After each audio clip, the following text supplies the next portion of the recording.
We hope everyone's enjoying the brunch, and we appreciate so much that you all are taking your time again today, because you are our heroes, you are the survivors, and that's what we're here for today. So please know that there's plenty food over there, and go back. But we're going to go on with our program now. We're going to introduce our speaker today. Our speaker is a young lady who is a breast cancer survivor herself of 4 years now, Miss Mary Beth Laxton. She's employed at NHC, so she is also as a caregiver as well. So would you help me welcome Mary Beth this morning, please?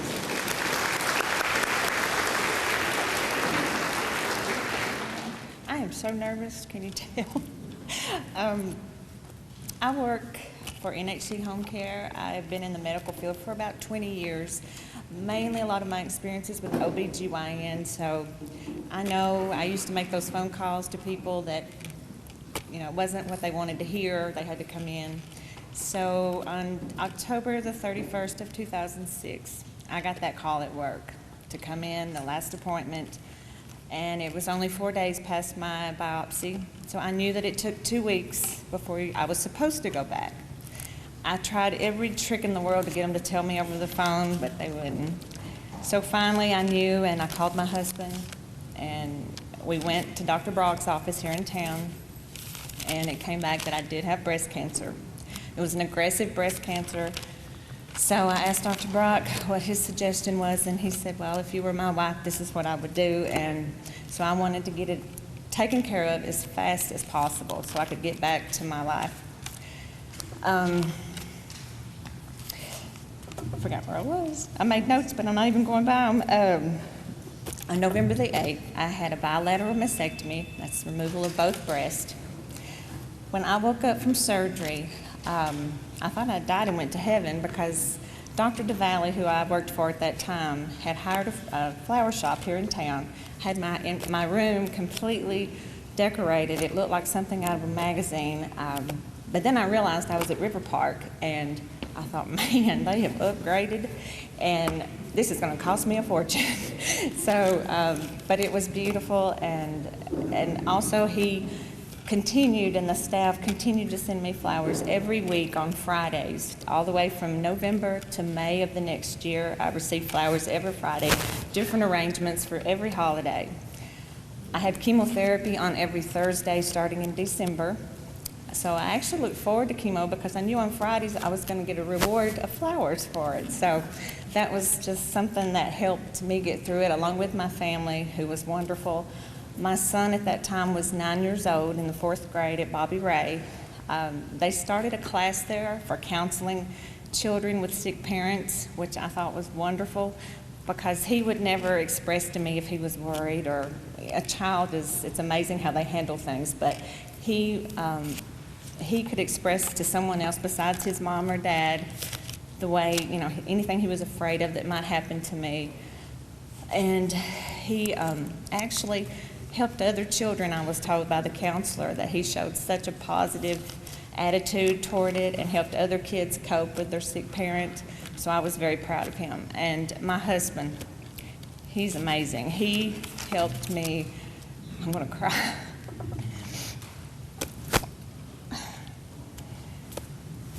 He's not just my husband, he's my best friend. And he was there through every bit of it. Several months anyone who's had chemo knows how hard it is.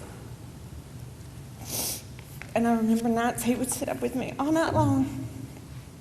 And I actually had seizures because the pain would be so intense, and I can remember waking up and him holding me. But we made it through it. And I could tell you a funny story. When I first lost my hair, I was so vain. I prayed that God would let me keep my hair at least till Christmas, because I always had dinner at my house, and I didn't want my nieces and nephews to see me bald-headed. I didn't want them to know I was sick.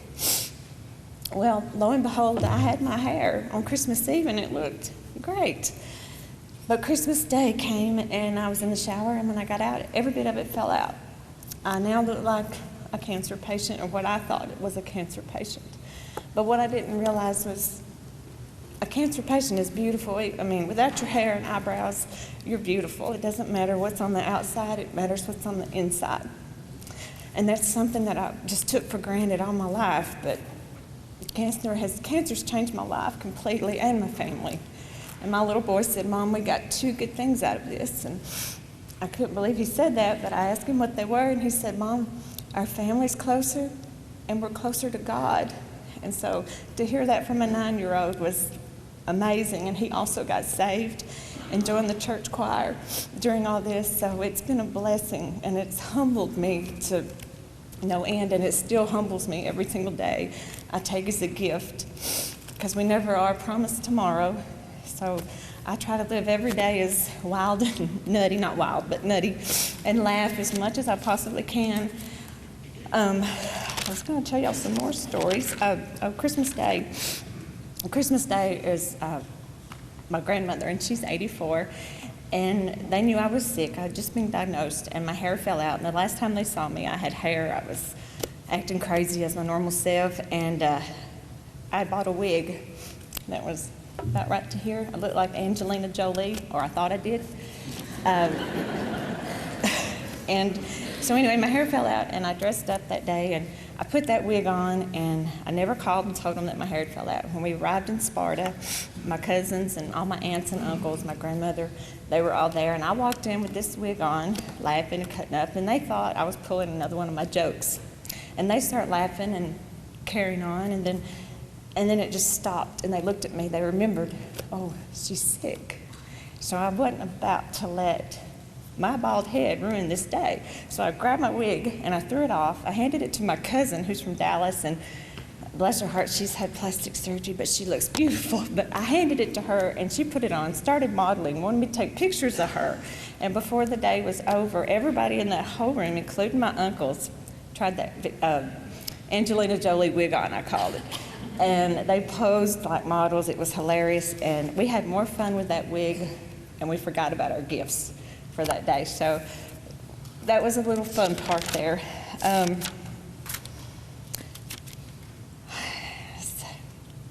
My chemo, I think I told y'all, lasted till May of 2007. I also elected to have reconstructive surgery. And it started with tissue expanders, which is a device they put in your chest, and it stretches your skin and muscle for 3 months. And you go every 2 weeks to the hospital. And I went to Erlanger, and a great staff again. They were wonderful to me. That went on for 3 months. And then October the 25th of 2007, almost to the exact date that I was diagnosed, I was completely done with all of it. The reconstruction was over. And that year I did dress up for Halloween. Again, I was still bald-headed, but I wore my Angelina Jolie wig again. And I dressed as Victoria's Secret that year. So, and it's funny because everybody would ask me, "Who are you supposed to be?" And I'm like, "I'm Victoria's Secret." "Well, who's that?" "It's a secret." So I had a lot of fun with it. Again, every 3 minutes a woman is diagnosed with breast cancer. There's 200,000 cases a year of women dying from breast cancer. The good news is that the death rates that are related to breast cancer are decreasing because of the increase of breast cancer awareness. And just remember that early detection is the key to survival. Thank y'all. Also today, we have a young lady with us that we want to recognize, who is Lauren. Will you stand up, please? Lauren Patterson. Lauren is in college, getting married in August, and she has also fought a battle with cancer, and she is our American Cancer Society Scholarship recipient. So we wanted to recognize her. We have a local recipient this year. We're so glad you're with us today. And her mom is with her today, Lauren. Now, Miss Marlene DeLong, who is our American Cancer Society local rep, is going to come to the podium, and we're going to have survivor recognition. First of all, just let me say thanks, Miss Cindy, for this great job that you've done. And Homeland Community Bank has helped sponsor this, so we appreciate that. We are proud that every one of you are able to join us today. And what we're going to do is just kind of do a little survivor recognition. If you have been a cancer survivor 1 year or less, please stand up.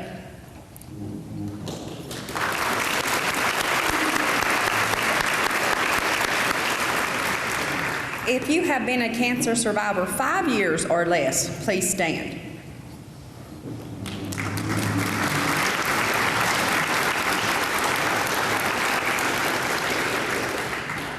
If you have been a cancer survivor 10 years or less, please stand.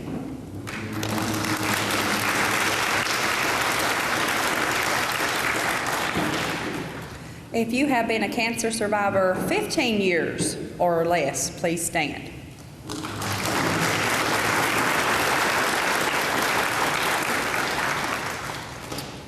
If you have been a survivor 20 years or less, please stand.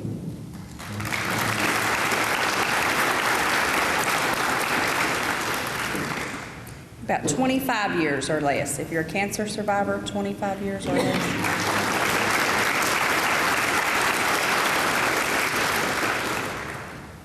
And 30 years or less, a cancer survivor, 30 years. Wow. Do we have anyone that's been a cancer survivor 35 years or less?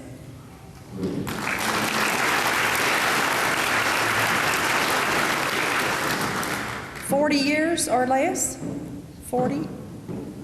40, okay. What about 45 years or less?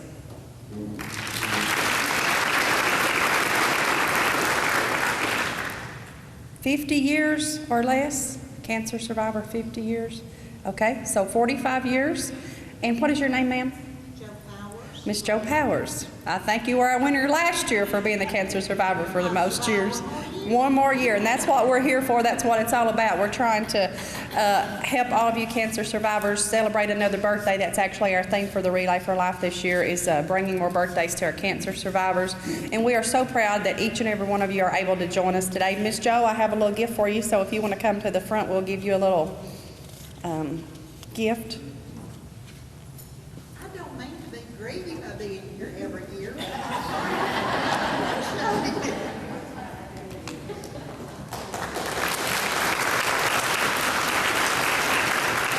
Again, I just want to say thank you to each and every one of you for coming, and we hope to see you at a Relay for Life coming up soon. Miss Cindy? Miss Jo, you got a dinner for 4 from Keepsake Bakery and Catering from Miss Janice that's providing our brunch today for us, so we hope you enjoy that. You're welcome. We're glad you were here.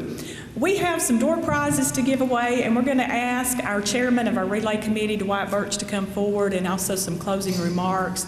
I would just like to take a moment and recognize, I have 3 ladies helping from Homeland today, and I'd just like to recognize them real quick. And I've taken my glasses off, girls, so you're going to help me and stand up wherever you are. So I have Marcia Scott, Carrie Hayes, and Deanna Barrett.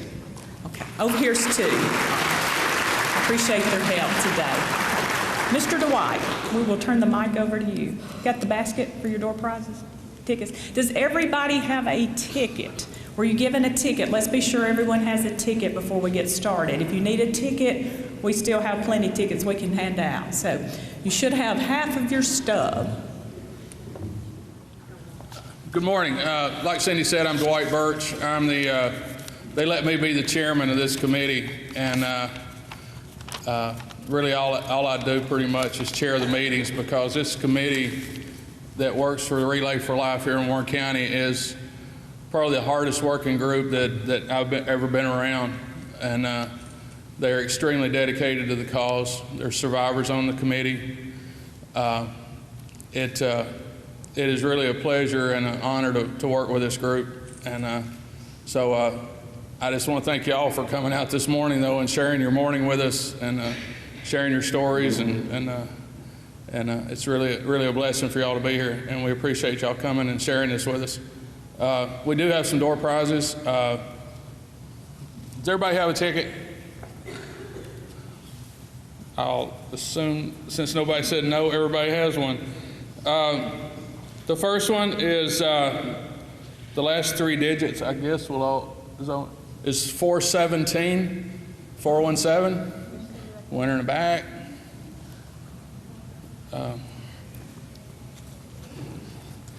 The next one is 371. Winner here.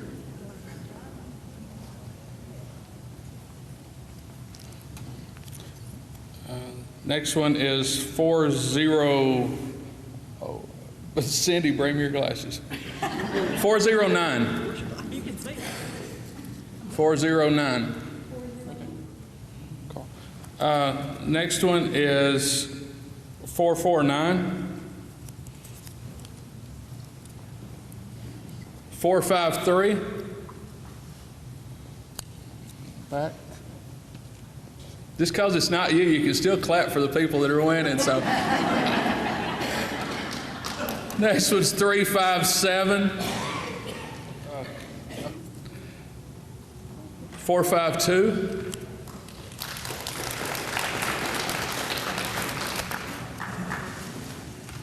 Was that it?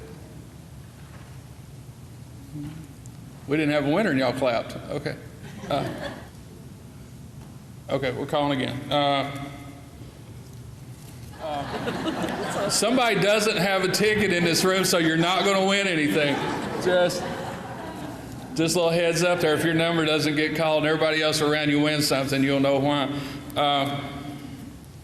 441.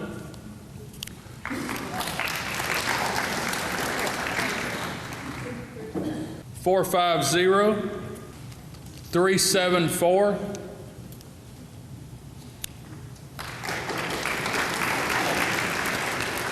391.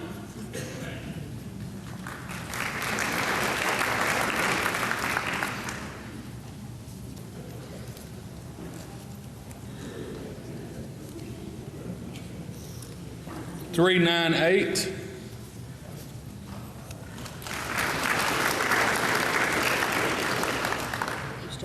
2 more? Oh. 449. 449. Okay. Wow. Okay. I don't know. 362. And the last one, let's end it with everybody clapping once. 373.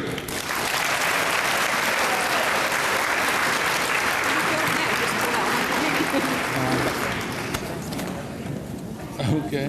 Well, there's a real good chance that somebody may win twice here because I just dumped all the tickets back in here, and then they told me they had the centerpiece to give away, but it's sort of the centerpiece on the buffet table over there.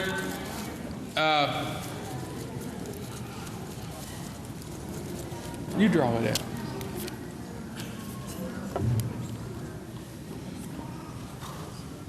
$425 won the centerpiece over on the off the buffet table. Is that it? Before I put this one back in. Okay. Just to give y'all just a couple of minutes here, and then we're almost done. I just want to thank some people that. First off, I want to thank Homeland and the other sponsors, and Cindy and Shirley, who are the Survivor Committee people. They pretty much organize this. Everything that goes on with the survivors, the night of relay, their committee takes care of, and pretty much it's a 2 or 3 person committee, their section of it is. So, but they do a big job, and I'd just like for y'all just to recognize them for what they're doing as they're part of the survivors thing. So.